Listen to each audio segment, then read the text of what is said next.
Back to Springfield in Jersey, and tonight's a parents' evening with a twist. Richard Dunn, maths consultant, is going to explain to parents how visualizing calculations using paper cups is revolutionizing children's understanding, and perhaps their own. I'm going to help you by asking you to look at this rectangle just here. Can you see it? You say yes? Yes, right. Look, there's a bottom corner here, a bottom corner here, a top corner here, a top corner here. If I hold one juggling ball just here, that's at this bottom corner, isn't it? And that's the top opposite corner, isn't it? Now watch, I'm going to throw the ball to that top opposite corner. When it gets there, I'm going to say, now, and then I'm going to let it drop into my hand. Watch. Now, did you see the rectangle? Yeah. So, watch the top corner. Now. Watch the top corner. Now. Now watch. Look at the rectangle. 3 balls. Now, now, now, now, now, now. Can you see? You can see it differently now. That you can actually see this very thing that looked very complicated to begin with is now simplified because you're looking at this rectangle. And you can see that I'm better at it when I'm thinking about the rectangle and going, now, now, now, now, now, now, now, now, now, now, now. That is the essence of all good teaching and learning. That some, oh, by the way, can you see the rectangle? It's interesting because it's not there, is it? What it is just a thing which is not really there to support you into seeing it. It looks, when I do it now, it looks as if the balls are moving more slowly, doesn't it? They can't be. It's only because I've framed your learning, I've given a structure to your learning. The best teaching and the best learning gives young people, gives your children a structure to their learning. So when I now start some maths, you're going to see that gradually you're going to see that I'm giving a structure to what your children are doing. So if I go up here and say to you, look, what we're going to do today is to use the cups. Now some of you have heard about the cups, haven't you? Point to the resources table. Try it. Yes, that's right, good. Hands down. Point to the resources table again. Good, hands down. Now watch. This table over here hasn't got any cups on. This is the maths table. All of you point to the maths table. Good, you're doing well. Now watch this. I can't pick that up, can I? That's not really cups, is it? That's only ink on the board. These are the real cups, but these are not real. So this is not real cups, this is only pretend. So when you see this, 2 add 1 add 2 equals 5, we call that a maths story. It's not real, it's just pretend. I need a helper. You'll recognise the volunteer, Year 1 teacher, Linda Crawford. I'm going to write the maths story. What do I use to write? This, isn't it? And you're going to act the real story. What does she use to act? The cups. I'm going to write the maths story, you act the real story. I write the maths story, you act the real story. I write the maths story, you act the real story. I write the maths story, you act the real story. I write the maths story, you act the real story. I write the maths story, and you're acting the real story. And when I write the maths story like this, she goes, she has to go 1, 2, 3, 4. How much on the maths table? 4 cups. And when she says 4 cups, she's telling me the answer to the real story, isn't she? But I write 4 because I'm writing the math story. The parents' reaction's been really positive. The way she can understand it, talking in cups. When I was trying to do it, even with my fingers, she was, no, mummy, it has to be in cups. But she's doing it in cups. She can understand it perfectly, and I thought, well, that's the way we'll do it then, we'll do it in cups. All the cups out the cupboard. I will write the math story, you will act the real story. Half cups are a great way of introducing fractions, Richard's next port of call with the parents.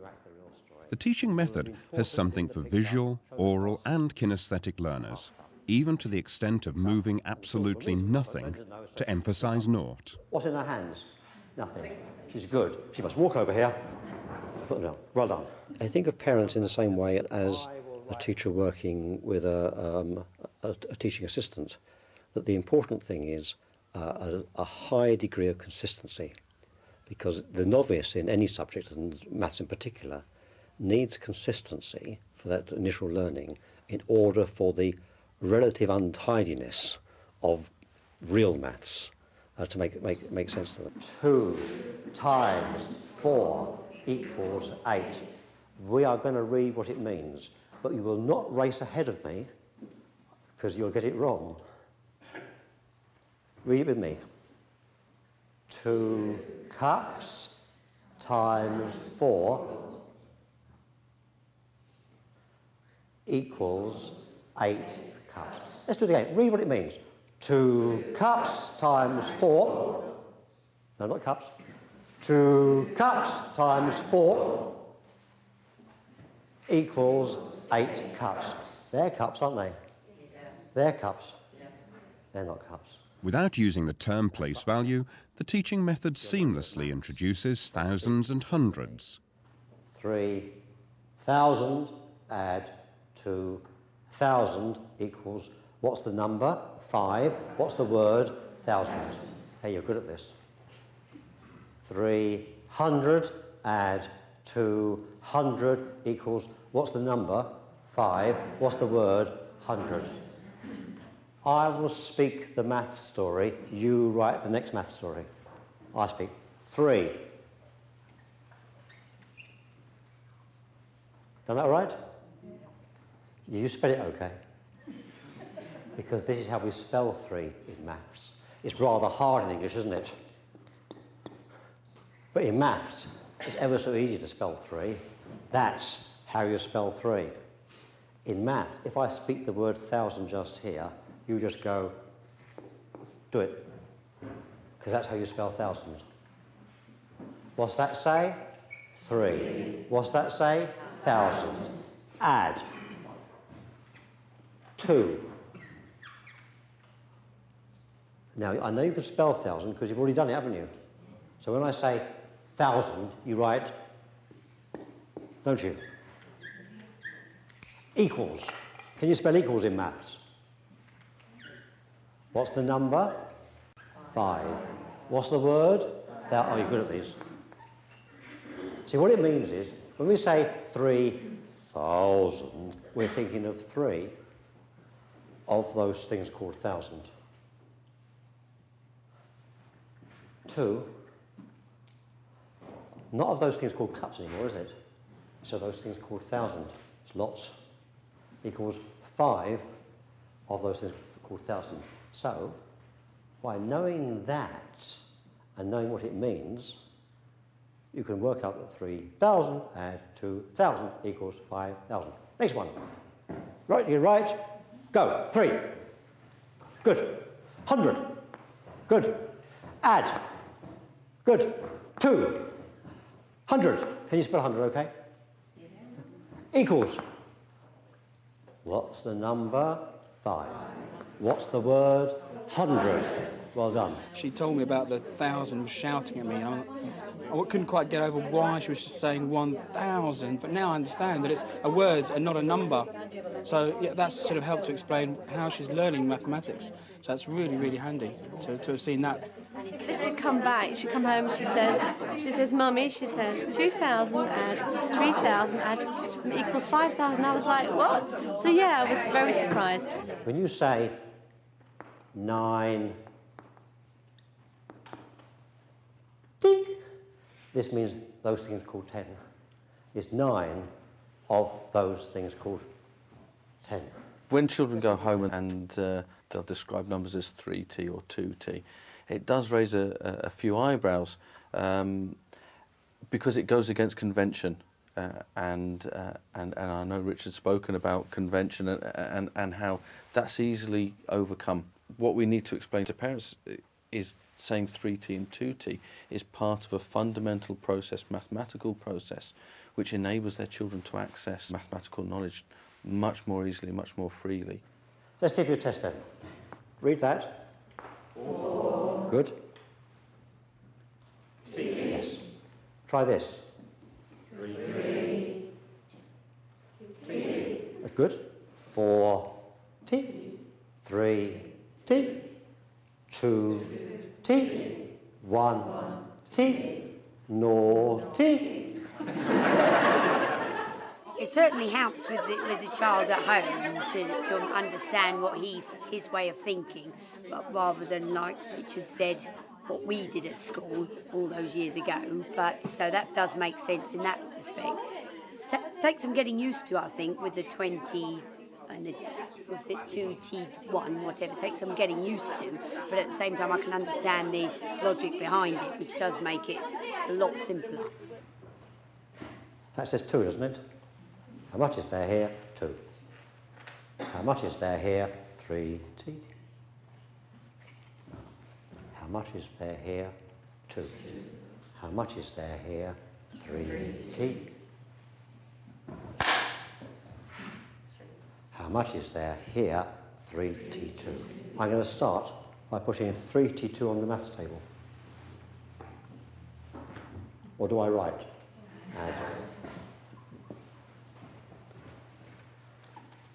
Lots of cups. 2T1. You written that? I would write that, don't I? Equals. But now, of course, I can't really count the cups because they're not there. But I do notice there's 2 here and 1 here. 2 add 1 makes 3.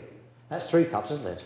There's a lot more because there's 3T here and 2T here. That makes 5T, doesn't it? So there's definitely 5 teacups and there's 3 cups, all on the maths table. If I show you what's on the maths table, there's 5 teacups and there's 3 cups. How much is there here? 5T3. And that's how they learn it, so they can now go 2 add 1 is 3 on the maths table. 3T add 2T is 5T on the maths table. How much on the maths table? 5T and 3 is 5T3. And we learn to write it like that. Children will remember it if it's a visual thing that sticks in their mind rather than just something that they have to look at, perhaps just a whiteboard. When the children see this,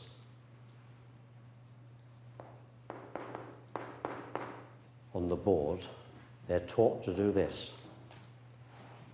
3T2 add 2T1. Have I written that okay? Have I written that okay?